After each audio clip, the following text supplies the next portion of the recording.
Elon ಮಸ್ಕ್ರ space X ಬಾಹ್ಯಾಕಾಶ ಸಂಸ್ಥೆಯೊಂದಿಗೆ ಭಾರತೀಯ ಬಾಹ್ಯಾಕಾಶ ಸಂಶೋಧನಾ ಸಂಸ್ಥೆ ಇಸ್ರೋ ಮಹತ್ವದ ಒಪ್ಪಂದವನ್ನು ಮಾಡಿಕೊಂಡಿದೆ. ಇಸ್ರೋದ ಜಿಸ್ಯಾಟ್ 20 ಉಪಗ್ರಹವನ್ನು ಸ್ಪೇಸ್ ಎಕ್ಸ್ನ ಫಾಲ್ಕನ್ 9 ಉಪಗ್ರಹ ವಾಹಕಗಳ ಮೂಲಕ ಉಡ್ಡಯನ ಮಾಡಲು ನಿರ್ಧರಿಸಲಾಗಿದೆ. ಇದೇ 19ರಂದು ಅಮೆರಿಕದ ಕೇಪ್ ಕಾರ್ನಿವಲ್ ಉಡ್ಡಯನ ನೆಲೆಯಿಂದ ಜಿಸ್ಯಾಟ್ 20 ಉಪಗ್ರಹವನ್ನು ಉಡ್ಡಯನ ಮಾಡಲಾಗುತ್ತಿದೆ ಎಂದು ಇಸ್ರೋ ಅಧ್ಯಕ್ಷ ಎಸ್ ಸೋಮನಾಥ್ ತಿಳಿಸಿದ್ದಾರೆ.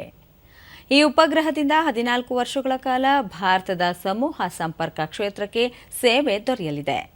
ಜಿಸ್ಯಾಟ್ 20 ಉಪಗ್ರಹ 4700 ಕೆಜಿ ತೂಕವಿದ್ದು, ಈ ಉಪಗ್ರಹವನ್ನು ಭಾರತದ ಇಸ್ರೋ ನಿರ್ಮಿತ ಬಾಹುಬಲಿ ಖ್ಯಾತಿಯ LVM-3 ರಾಕೆಟ್ಗಳ ಮೂಲಕ ಕಕ್ಷೆಗೆ ಸೇರಿಸಲು ಈ ಮೊದಲು ಉದ್ದೇಶಿಸಲಾಗಿತ್ತು. ಆದರೆ ಉಪಗ್ರಹ ಅತಿ ಭಾರವಿರುವ ಕಾರಣದಿಂದಾಗಿ ಅದನ್ನು ಸ್ಪೇಸ್ ಎಕ್ಸ್ನ ಫಾಲ್ಕನ್ 9 ರಾಕೆಟ್ಗಳ ಮೂಲಕ ಉಡ್ಡಯನ ಮಾಡುವುದು ಸೂಕ್ತವೆಂದು ತಜ್ಞರು ಸಲಹೆ ನೀಡಿದ ಹಿನ್ನೆಲೆಯಲ್ಲಿ ಸ್ಪೇಸ್ ಎಕ್ಸ್ ಸಂಸ್ಥೆಯೊಂದಿಗೆ ಒಪ್ಪಂದ ಮಾಡಿಕೊಳ್ಳಲಾಯಿತು ಎಂದು ಸೋಮನಾಥ್ ತಿಳಿಸಿದರು.